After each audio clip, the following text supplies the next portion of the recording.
नमस्कार दोस्तों, मैं धर्मेंद्र कुमार और आप देख रहे हैं धर्मा जीएस मास्टर, जहां मिलती है बीपीएससी की बेहतरीन तैयारी।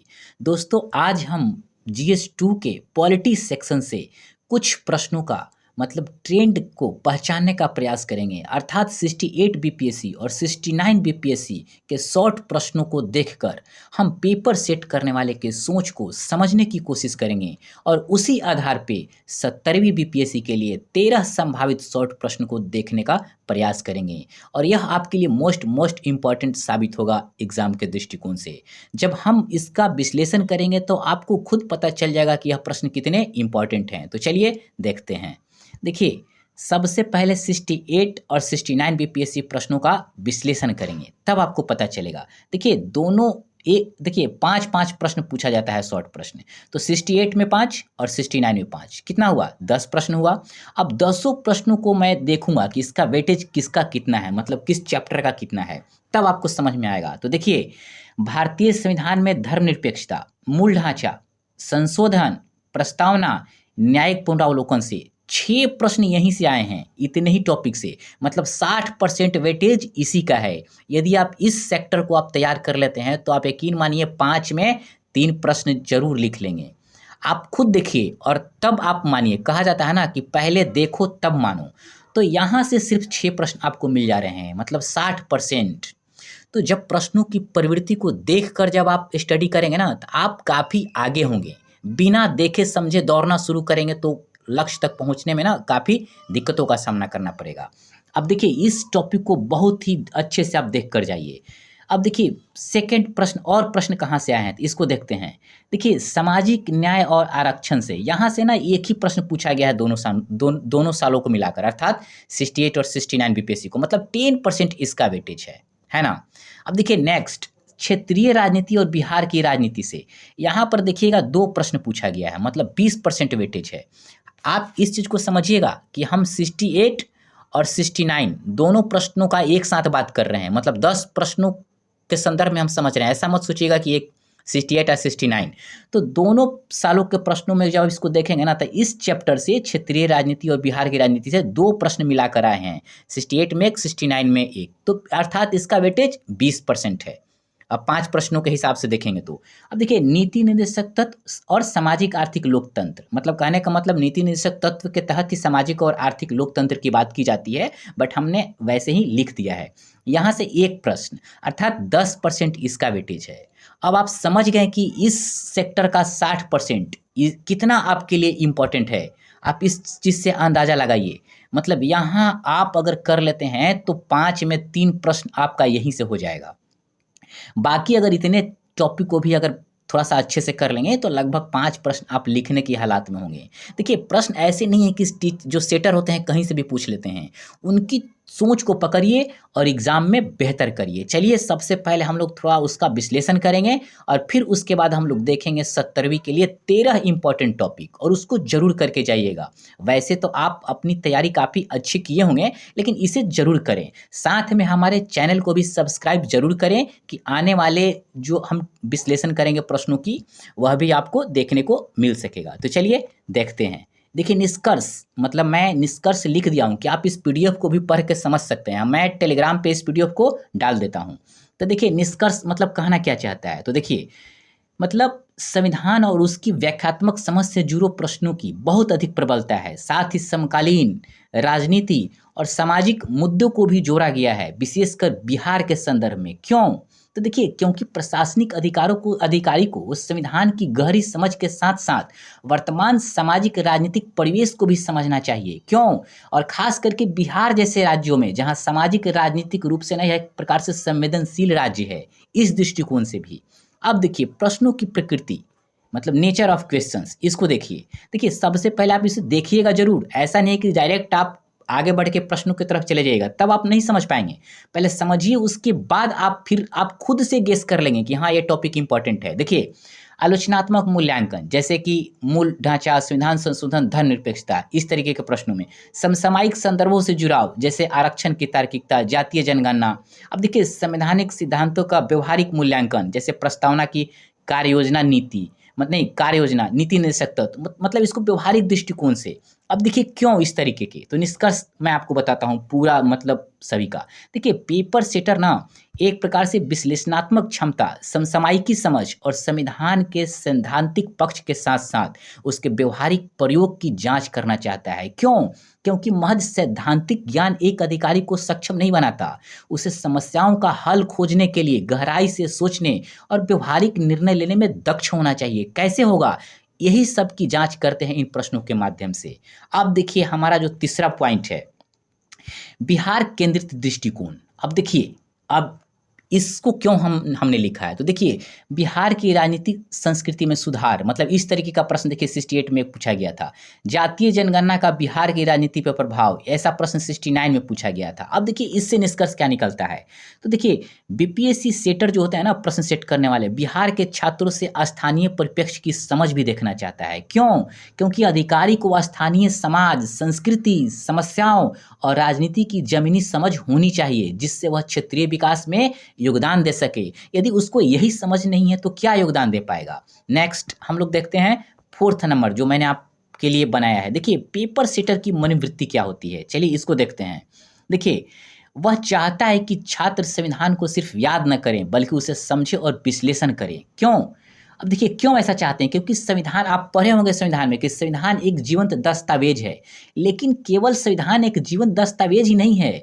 आप ना यदि इसको स्थितियों के अनुरूप व्याख्यित या चाहे इसको व्यवहार करने का तरीका नहीं जानते हैं, उसको व्यवहार में प्रस्तुत करने का ज्ञान नहीं है आपको, तो आप एक सही प्रशासनिक अधिकारी नहीं बन सकते हैं। अर्थात केवल याद रखने से कोई बेहतर प्रशासनिक अधिकारी नहीं हो सकता है। और इन तमाम बिंदुओं को ना वो देखने का काम करते हैं आपको। नेक्स्ट पॉइंट आप इसको देखिएगा, वह यह देखना चाहता है, मतलब जो सेटर होते हैं, कि छात्र समसामयिक घटनाओं को कितनी गहराई से समझते हैं। आपको बखूबी पता होगा। नेक्स्ट वह यह भी देखता है कि छात्र स्थानीय राजनीति और समाज की बदलावों को पहचान पा रहे हैं कि नहीं। क्यों? क्योंकि नीतियों के निर्माण और क्रियान्वयन में तभी दक्षता आती है जब अधिकारी समाज में हो रहे परिवर्तनों को समझ कर निर्णय ले। जब उसको समझ ही नहीं होगा तो क्या डिसीजन लेगा, और वैसे लोग क्या प्रशासन चला पाएंगे। तो ये कैसे समझेंगे? सिर्फ इंटरव्यू के आधार पर तो नहीं समझ पाएंगे ना। आपको वह मेंस के एग्जाम से ही परखना शुरू कर देते हैं, लास्ट इंटरव्यू तक। इस चीज़ को ध्यान यदि आप रखेंगे तो आप काफ़ी अच्छा करेंगे एग्जाम में। देखिए शॉर्ट उत्तरों को भी विश्लेषणात्मक और विचारात्मक बनाया गया है। क्यों बनाया जाता है? ताकि छात्र अपनी सोच, गहराई को संक्षिप्त रूप में विश्लेषण, मतलब इस तरीके से ना, मतलब संक्षिप्त रूप से किसी बातों को प्रस्तुत करने की उसके अंदर योग्यता हो। इससे क्या होता है, इससे आपकी योग्यता की ना परख होती है। इसलिए अब इतने बातों को हम लोग समझ गए हैं, तो अब हम लोग आते हैं अपनी 70वीं बीपीएससी मेंस 2025 के लिए संभावित प्रश्न पर। यदि आपने उसे बेहतर तरीके से समझ लिया होगा तो आप खुद आपको समझ में आ जाएगा कि हाँ, इन प्रश्नों को आपको जरूर करके जाना चाहिए। वैसे ही आपकी तैयारी तो पहले से ही काफ़ी अच्छी होगी, लेकिन हमारे अनुमान के आधार पर और हमारी समझ के आधार पे आप इनको जरूर करेंगे। मैं अपने बारे में आपको नहीं बताऊंगा, बट आप इतना समझ लीजिए कि मैं जो आपको प्रश्न बता रहा हूँ वह आपके एग्जाम के लिए मोस्ट इम्पॉर्टेंट है। तो चलिए देखते हैं 70वीं बीपीएससी 2025 के लिए संभावित प्रश्न। देखिए इनको देखने के लिए 3-4 घंटा ही आपके लिए काफ़ी है। देखिए पहला प्रश्न, एक चुनाव, एक राष्ट्र एक चुनाव की संवैधानिक व्यवहारिकता का विश्लेषण करिए। अर्थात 129वां संविधान संशोधन विधेयक कुछ भी पूछे एक ही है, मतलब इसी संविधान संशोधन विधेयक में एक राष्ट्र और एक चुनाव की चर्चा है। तो इस प्रश्न को ना आप जरूर करके जाएंगे। यह प्रश्न या तो लॉन्ग में आ जाए या शॉर्ट में आ जाए, प्रबल संभावना बनती है। सेकंड जो क्वेश्चन हमने आपके लिए बनाया है, संविधान में वर्णित धर्मनिरपेक्षता बनाम व्यवहारिक राजनीति तुलना कीजिए। इसको भी जरूर करके जाएंगे आप। अब देखिए थर्ड प्रश्न, क्या संविधान का प्रस्तावना भाग न्यायिक रूप से बाध्यकारी है? इसे जरूर करेंगे, क्योंकि यह भी आपके लिए मोस्ट इंपॉर्टेंट है शॉर्ट क्वेश्चन के दृष्टिकोण से। अब देखिए चौथा जो भारतीय संघवाद की गतिशील प्रकृति का आलोचनात्मक मूल्यांकन करिए। इसे भी आप करेंगे शॉर्ट प्रश्न के लिए। अब देखिए पांचवा प्रश्न जो आप करेंगे, डेटा संप्रभुता और निजता अधिकार, संविधान की कौन सी धाराएं इसकी रक्षा करती है? देखिए हमने 5 प्रश्न किसमें सेट किया है, संविधान और लोकतंत्र से संबंधित संभावित प्रश्न। हम इसको 3 पार्ट में बांटे हैं, याद रखिएगा।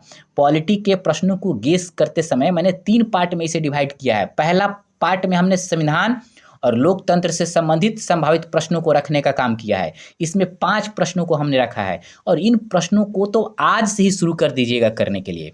यदि हमें टाइम मिला तो मैं इसका मॉडल आंसर भी आप लोग को उपलब्ध करवाऊंगा, या तो करा दूंगा यूट्यूब पर, नहीं तो मैं टेलीग्राम पे इसे डाल दूंगा। अब next second part, first part को हम लोग देख लिए, संविधान और लोकतंत्र से संबंधित संभावित प्रश्न।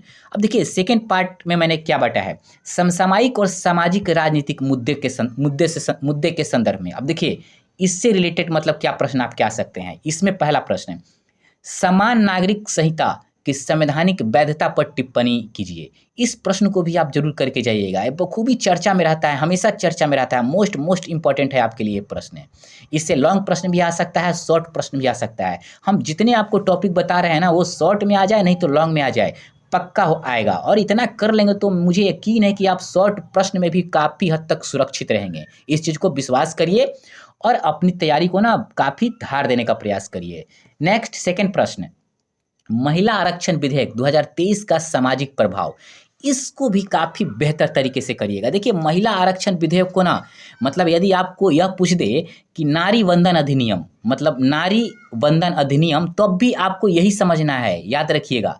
नारी वंदन अधिनियम अगर पूछ दे तब भी आपको यही समझ के लिखना है, महिला आरक्षण विधेयक 2023 ही। अब देखिए दोनों का अलग अलग नाम आपको लग रहा होगा, दोनों अलग अलग नाम क्यों है, तो देखिए महिला आरक्षण विधेयक ही इसका तकनीकी नाम है, लेकिन नारी वंदन अधिनियम जो इसका नाम दे दिया गया है, यह सरकार द्वारा प्रचारित करने के लिए दिया गया एक प्रकार से लोकप्रिय और भावनात्मक नाम है। क्यों?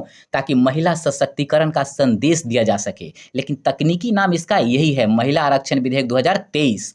बट यदि इसके जगह पे नारी वंदन अधिनियम भी दे दे तो आंसर आपका वही होगा, आप समझ गए। अब देखिए तीसरा प्रश्न हम लोग देखेंगे जो आपके लिए इंपॉर्टेंट है, डिजिटल इंडिया और लोकतांत्रिक अधिकारों के मध्य संतुलन पर विचार। इस संदर्भ में भी आप कर जाइएगा, शॉर्ट क्वेश्चन के लिए या लॉन्ग क्वेश्चन के लिए, अधिकतर शॉर्ट क्वेश्चन के लिए मोस्ट इंपॉर्टेंट है। इतना यदि कर लेते हो तो शॉर्ट क्वेश्चन बाहर नहीं जाएगा। फोर्थ नंबर का प्रश्न हम देखते हैं, देखिए विकास और पर्यावरण के मध्य संघर्ष, न्याय संगत समाधान, इस दृष्टिकोण से भी आप जरूर करके जाइएगा। यहाँ से भी शॉर्ट क्वेश्चंस आने की आपकी बहुत हद तक संभावना है, हो सकता है लॉन्ग क्वेश्चन भी पूछ ले। मतलब इतने टॉपिक को करके जाएंगे तो आप बहुत फायदे में रहेंगे। शॉर्ट क्वेश्चंस के दृष्टिकोण से तो फायदे में रहेंगे ही, लॉन्ग क्वेश्चन के दृष्टिकोण से भी आप फायदे में रहेंगे। अब देखिए हमने 2 पार्ट आपको बता दिया, एक में 5 क्वेश्चन था, एक में 4 क्वेश्चन था और तीसरे पार्ट में भी 4 क्वेश्चन, अर्थात कुल 13 प्रश्न हमने बताया भी है और आपको पहले ही बता दिया था कि 13 प्रश्न हम आपको बताएंगे। तो हमने ऊपर 5, नीचे 4 और मतलब बीच में 4 और फिर तीसरे पार्ट में बिहार पर केंद्रित संभावित प्रश्न में 4 प्रश्न को देखेंगे। तो चलिए देखते हैं इसमें।